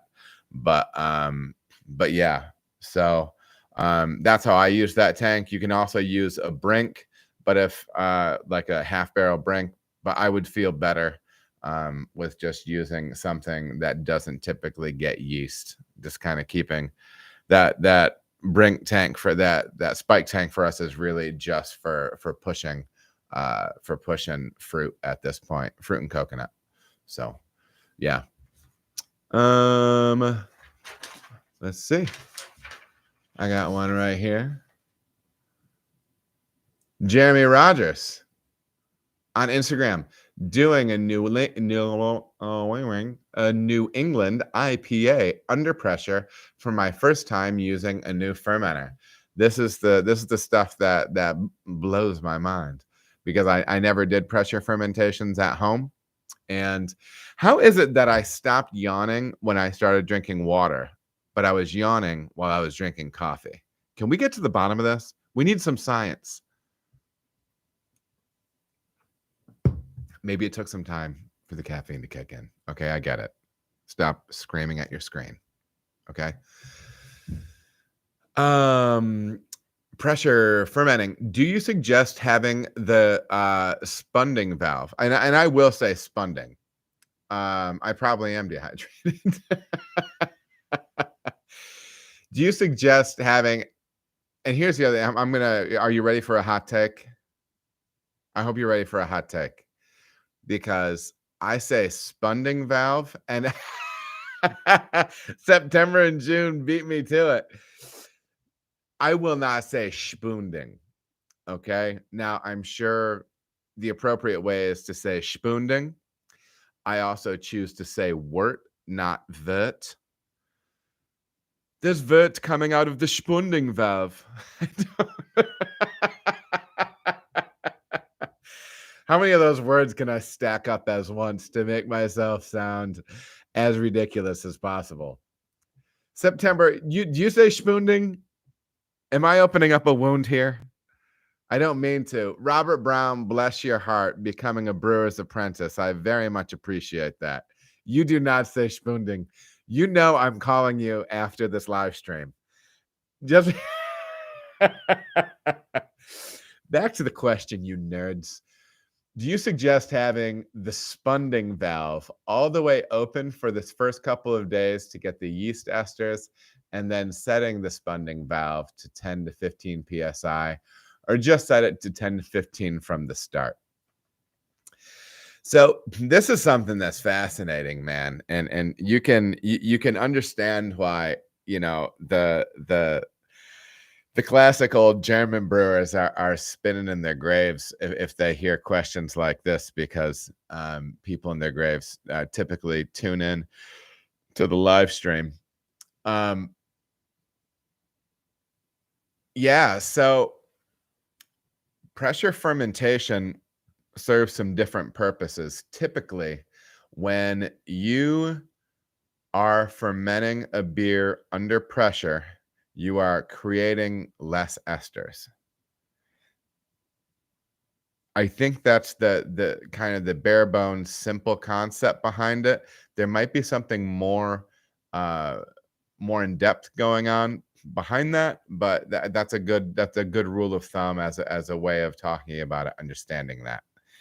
So what you would see is back in the day when I was volunteering at Arbor Brewing in Ann Arbor before I was brewing professionally, they had used some high pressure lager yeast, and so you could ferment it at like 68 degrees or something, but it was under 10 or 15 pounds of pressure.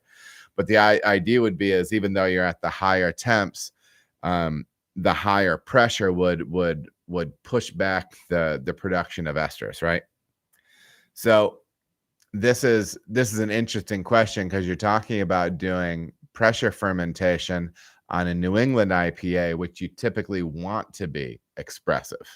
All right. So Jeremy has an understanding of this, because I thought this question was going one way and I was going to have to discuss it a different way, but he realizes. So he says, do you suggest having the spunding valve all the way open for the first couple days to get the yeast esters, and then setting the spunding valve, or just putting it under pressure for the start? Yeah, I think you're right in saying, by and large, it's my understanding that the supermajority of esters are formed during growth phase for the yeast. So my guess is that you would not want them under pressure at that point. That said, you don't know how different yeast strains react to different scenarios, right?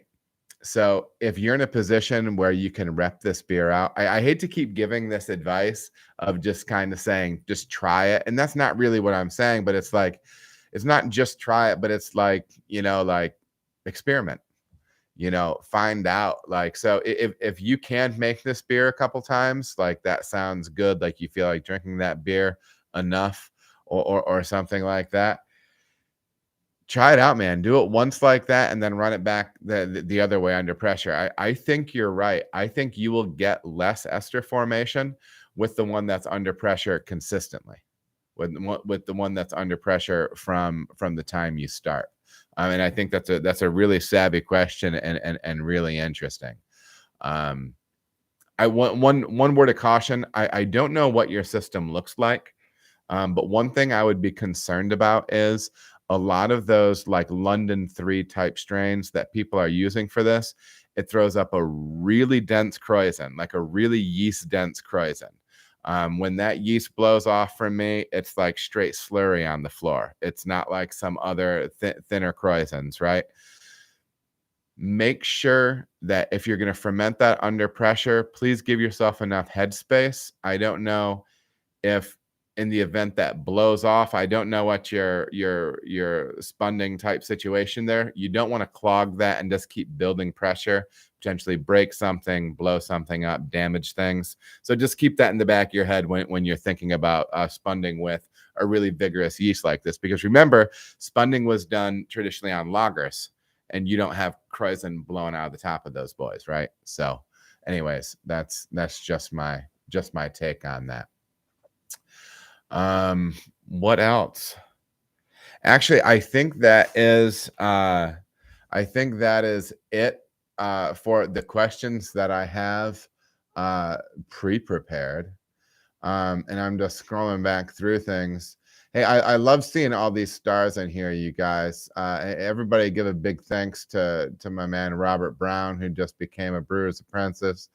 And we've got September and June backyard brews and barbecues in here. And I think we have some other members in here too. Steve dropping some love on the channel, man. We appreciate that. And let me think. Give me a holler if there's anything else. I'll take a few more sips of things here, and yeah. Let me know if you've got anything else, and we'll take a couple more.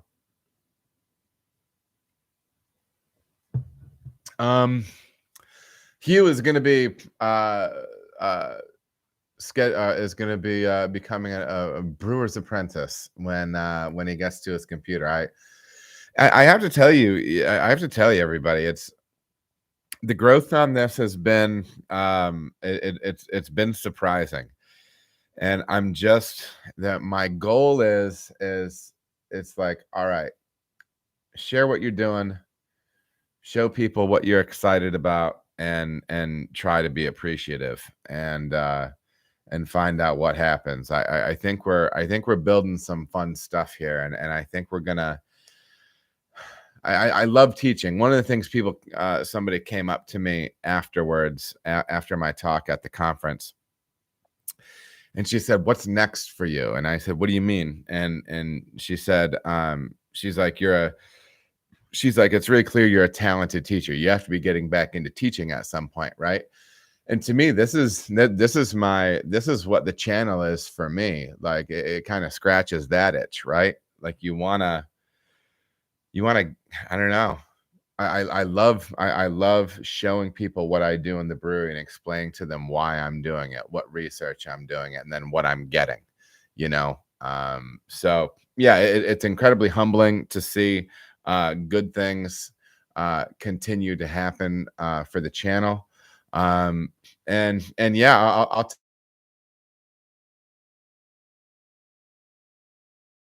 just show. And when I did the hoppy hour and some of the other stuff, I'm starting to see some common names pop up from place to place. Hit up if you have other channels that you like or you would love for them to have me on. It would be a huge help for me if there's other YouTube creators, podcasters that you guys know. Hit them up, and tip them my way. I want to. I'll talk to anybody. I think it's proven to be the one of the best ways to grow is for me to be tapping into other people's networks, and stuff like that. So I'm just trying to drop as much information as I can, as fast as I can, and get into other people's networks. So every time I get a new sub, there's all this stuff. And for anybody that's a new sub, go back and look through the playlist. They're not perfect, but I know there's a lot of Q&A stuff in there, but there's lots of brew day. There's lots of technique stuff. Dig through there, because there's a lot of videos. We've got to be 210, 220 videos now since May 18th of 2022. So there's a lot of stuff out there. Dig around and check it out. Robert Brown, I want to do an American lager. Is there a preference in short grain rice? I'm not particularly sure by short grain rice. What I typically like to do for that is I like to use flaked or torrefied rice. That seems to work pretty well for me. My Mexican lager right now is 20% flaked rice, and I think that's a nice range. Maybe you want to play around with that. If you are interested, I would point you back to, it's probably the very first Brew Day episode I did. It's a 30-minute long episode. It's, I think, one of the first, like I said, one of the first things we dropped. And it's like how I brew the hardest beer we brew, something like that. But just date wise, it's really early in the channel. Go back and check it out. And that's my full brew day on brewing Mexican lager. So check that out and see if there's any pointers that stick out to you right there.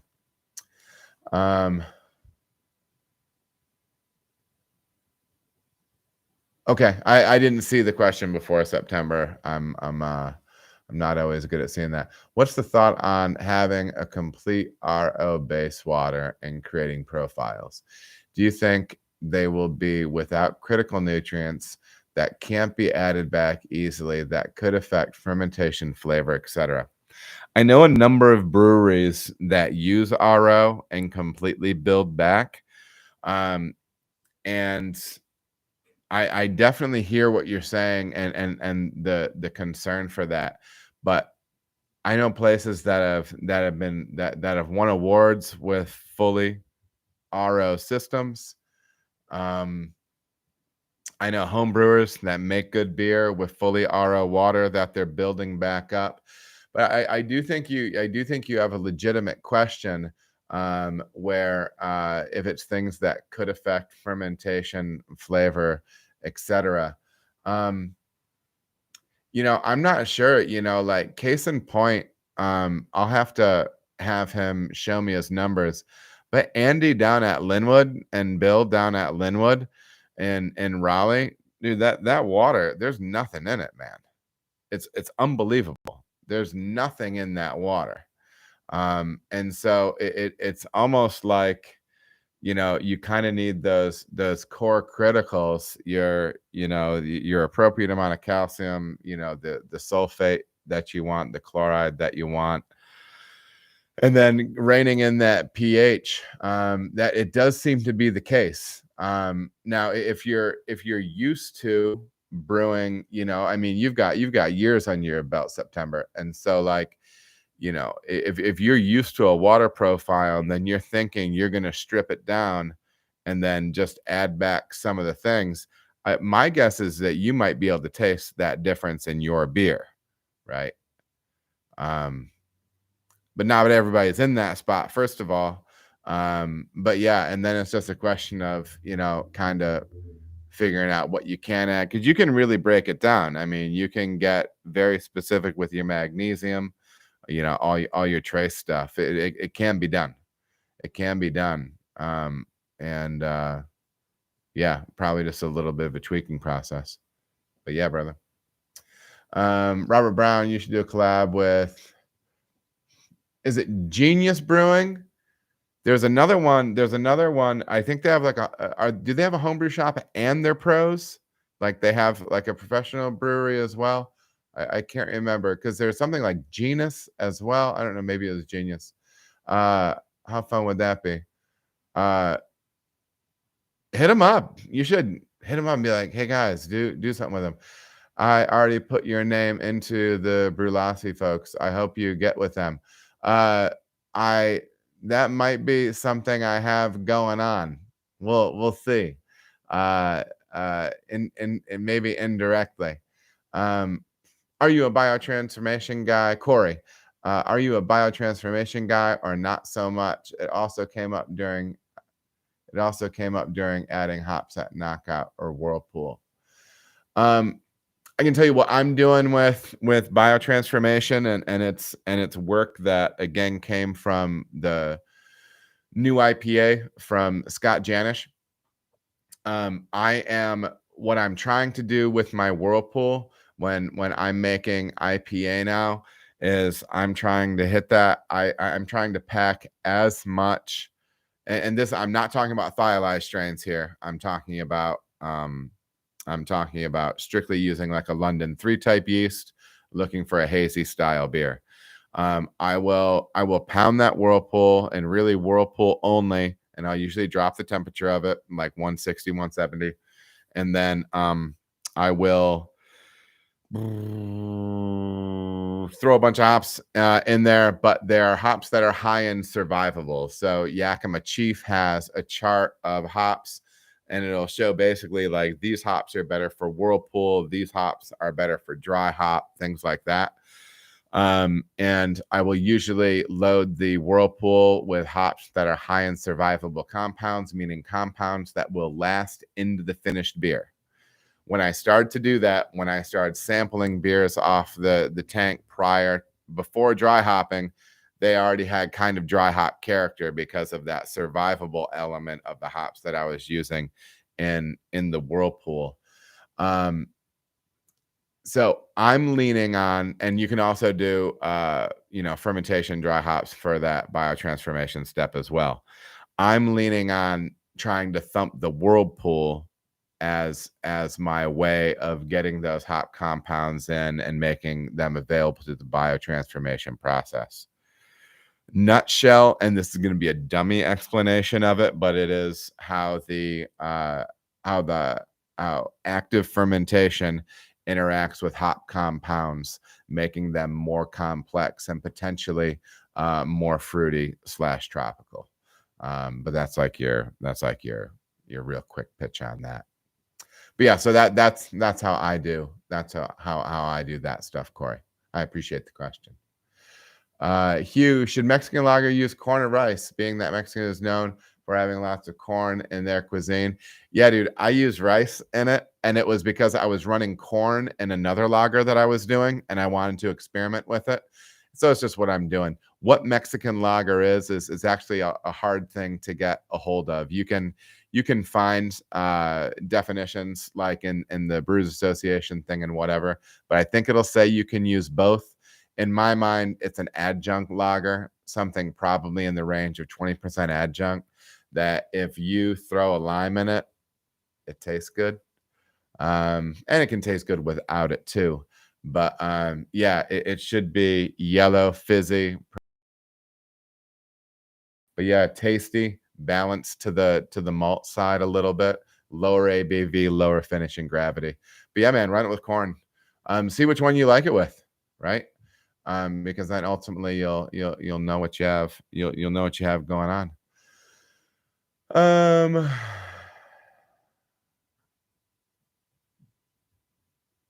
Let's see.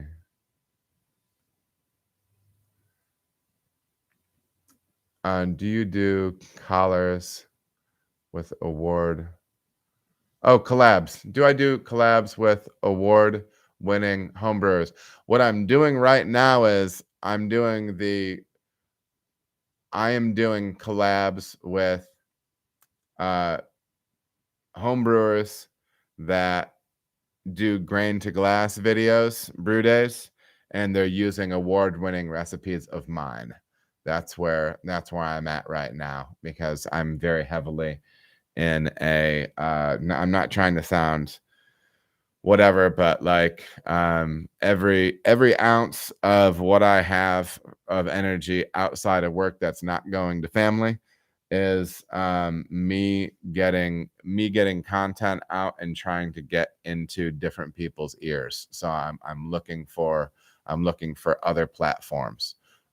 So yeah, that's kind of yeah. Genus, yeah, I need to get with them. So do Genus do so are they have a homebrew store, and then I think I've seen them do some pro videos too. Do they have a pro brewery attached as well? I don't know. Yeah, no problem, man. People saying thanks. I'm just saying you're welcome. September and June, have you added hops at different stages of fermentation and see flavor differences? I haven't. I'm talking to some folks that have messed around with that, and I need to and I'll report back with what I learn. But well, listen, everyone. It has been 2 hours. Once again, I just really want to express my sincere thanks. We have some of our OG subs, financial supporters in here. We've got new ones in here. Really, really, really appreciate it. And again, all of you, I do just want to say, don't never feel any pressure to try to you know, membership up or drop drop money in the thing. If you want to do that, if you're loving what I'm doing and you've got the scratch to do that, I'll smile and say thank you, but never any pressure on it. Make sure it's something that you've got the funds for. I would never want anybody going a little too lean on my crooked teeth. So do you see that one? That's the one right there. Because I'm not spending it on braces. I'm 45. But anyways, a whole bunch of love to you all. I hope you have a great month. And be good to yourselves. Be good to your families. Appreciate the good stuff. I noticed this. I don't know what hemisphere you're in, but it is saying lighter later. Good night from the UK, Mark Hopkins. I got a UK brother, dude. You've got to be like, it's got to be 3 a.m, homie. Holy cow! That's the first time I saw you in here, Mark. I'm sorry if I missed it before. At some point, it would be helpful. I'm sorry if it's bad viewing when you see me like squinting at the chat and everything like that. But damn, Mark, you're the champ. I don't know if it's this late for anybody else, but Mark wins the staying up late award. Hopefully it was worth it.